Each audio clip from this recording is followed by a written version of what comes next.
anafilaxia. Tá aí um diagnóstico que você vai precisar enfrentar no seu plantão. E eu tô aqui para te falar os 3 principais erros que eu vejo jovens médicos cometendo. Mas antes disso, solta a vinheta.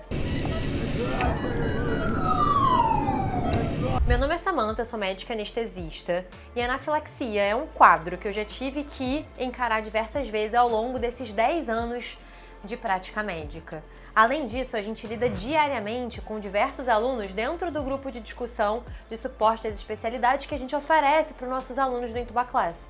Então eu vejo e eu sei quais são os principais erros que a grande maioria de vocês comete diante de uma anafilaxia. E eu elenquei aqui, não todos, mas os 3 principais. E eu vou te explicar como você pode evitá-los no dia a dia da sua prática médica. Quais são esses 3 principais erros? Fazer a adrenalina tarde demais, fazer a adrenalina pela via errada e subestimar o risco após uma melhora inicial. O que eu quero te dizer quando eu falo sobre fazer adrenalina tarde demais? Eu tenho a sensação que quando vocês precisam prescrever adrenalina num cenário de anafilaxia, vocês sentem medo. Medo de, ao invés de estar fazendo uma boa escolha e tirando o paciente de uma situação de gravidade, vocês têm medo das coleções dos efeitos adversos. A seguinte pergunta passa na cabeça de cada um. Poxa, e se eu fizer uma adrenalina e isso não for uma anafilaxia, eu vou fazer mais mal do que bem? Então por que na grande maioria das vezes a adrenalina é feita tarde demais? Porque existe um receio se de fato aquele quadro é uma anafilaxia. Atrasa-se o uso da adrenalina, prescreve-se antialérgicos, corticoides, mas isso é insuficiente para conter uma reação anafilática. E aí, tempo, que é um fator super limitante e importante para o desfecho de um quadro grave como esse, roda. Primeiro ponto para você evitar dessa forma fazer a adrenalina tarde demais é ter segurança ao dar um diagnóstico de anafilaxia. Eu não acho que isso pode ser uma anafilaxia, eu tenho certeza que isso é uma anafilaxia. E dessa forma, você tem certeza que a adrenalina é a conduta de escolha. É o fármaco que vai tirar esse paciente dessa situação de gravidade. Então a primeira coisa é ter claro na sua cabeça como se faz o diagnóstico de uma anafilaxia. E uma forma legal de começar é você entender que você está diante de uma anafilaxia quando você tem o acometimento de 2 ou mais órgãos e sistemas associado à exposição de um alérgeno possível. 80% dos quadros de anafilaxia se correlaciona com um acometimento cutâneo. Então você vai ver um paciente com urticária, rache, placas, 80%. Mas se não tiver acometimento cutâneo, isso não é com certeza uma anafilaxia? Óbvio que não. 80% apresenta acometimento cutâneo, mas esse não é um critério obrigatório. Quais são outros órgãos e sistemas que podem ser acometidos? Você pode ter, por exemplo, acometimento do sistema respiratório. E aí você vai ter sibilo, estridor, dessaturação, cianose. Você pode ter, por exemplo, dificuldade na fala, sensação de bolo na garganta. Outro órgão ou sistema, gastrointestinal, náuseas, vômitos, dor abdominal, diarreia. Cardiovascular, com taquicardia, hipotensão, síncope. Tudo isso pode ser manifestação de uma anafilaxia. Como eu fecho o diagnóstico? Quando eu tenho acometimento de 2 ou mais sistemas. Então, se eu tenho rache e taquicardia e exposição a um possível alérgeno, anafilaxia, se eu tenho broncoespasmo e náuseas e vômitos mais exposição a um possível alérgeno, anafilaxia, se eu tenho dor abdominal com urticária, anafilaxia. Então, eu tendo certeza no diagnóstico de uma anafilaxia, eu não retardo o uso da adrenalina, no qual esse tempo de atraso se correlaciona com um aumento exponencial da morbimortalidade. Como eu me sinto seguro para prescrever adrenalina e faço de pronto quando eu tenho certeza que eu estou diante de anafilaxia. Dito isso, o erro de fazer adrenalina tarde demais muitas vezes está escondido na falsa sensação do diagnóstico correto. Uma vez que eu identifico que é uma anafilaxia, tenho certeza do meu diagnóstico, eu me sinto seguro para prescrever adrenalina de imediato. E aí a gente vai para o segundo item, que é fazer a adrenalina pela via errada. Não é incomum ver prescrição de adrenalina por via subcutânea e intravenosa como a via preferencial diante de uma anafilaxia. Vamos colocar alguns pingos nos is? A via de escolha é a via intramuscular. A via subcutânea não deve ser feita. Eu sei que muitas vezes você tem receio de fazer intramuscular e acaba achando que prescrever por via subcutânea é algo mais suave.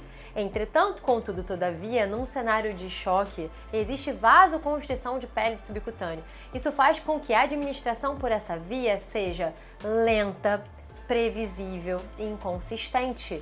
E eu não acabei de te falar que velocidade é um dos fatores que se correlaciona com a gravidade da evolução? Então eu preciso que a adrenalina seja administrada e seja absorvida de forma rápida.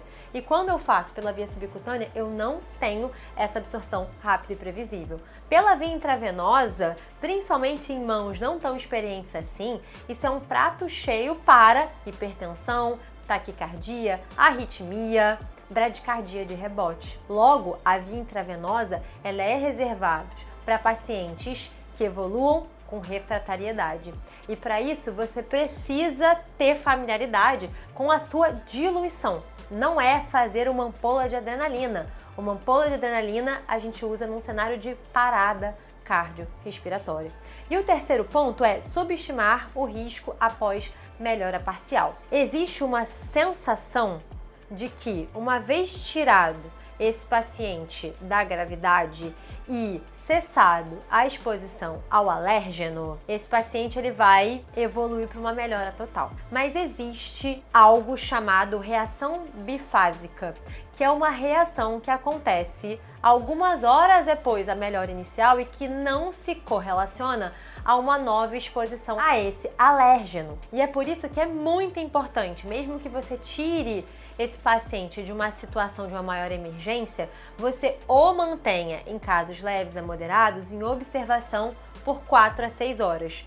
Se eu estiver falando de um paciente mais complexo, com necessidade de múltiplas doses de adrenalina, seja intramuscular, seja intravenosa, um paciente que evolua com manifestação cardiovascular, com rebaixamento do nível de consciência, sintomas respiratórios, esse é um paciente que apresentou um quadro de anafilaxia grave. Então esse paciente ele vai precisar ficar em observação por 12 a 24 horas.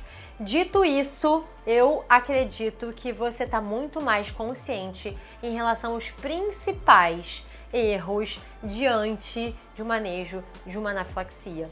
Tenha certeza na hora de dar seu diagnóstico, e para isso você precisa conhecer os critérios diagnósticos e saber as diferentes apresentações de sinais e sintomas dos diferentes órgãos e sistemas.